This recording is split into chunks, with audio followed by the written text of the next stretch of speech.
সকালবেলা ছেলে পরোটা খেতে চাইলো, তার জন্য দেখো সকালবেলা ঘুম থেকে উঠে কাজ বাজ সেরে পরোটা আর আলু ভাজা করলাম। শরীরটা ভালো নয়।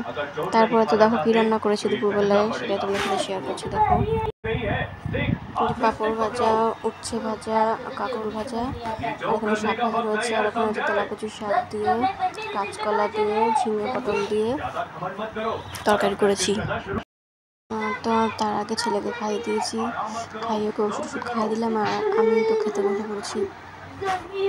খাওয়া দাওয়া সেরে তারপরে রান্না করেছি, বাসনগুলো এখনও মাজা হয়নি, বাসনগুলো মাজবো।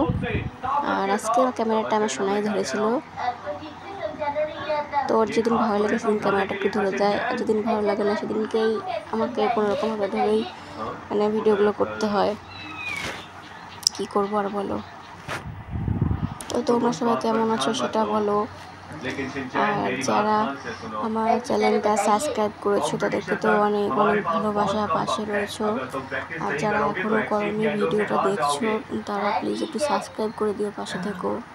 प्रैक्टिस नहीं करोगे तो हार जाओगे, ये तो सब जानते हैं। तुम्हें जीतने के लिए हद से ज्यादा मेहनत करनी होगी शिनचैन। हद से ज्यादा मेहनत करूंगा। আর মাঠের শাক, এই শাকটা দিয়েছিল যেন, শাকটা ভাজা করেছিলাম কালকে, যে গিয়েছিলাম এখানে ডাক্তারের কাছে, তখন শাকটা দিয়েছিল মা, সেই শাকটাই তো দিয়েছিলাম। তো দেখো খাওয়া দাওয়া তো কমপ্লিট হয়ে গেল। আজকে বেশি সেরকমভাবে কোনো ভিডিও দিতে পারলাম না। বন্ধুরা সবাই ভালো থেকো, সুস্থ থেকো, টাটা।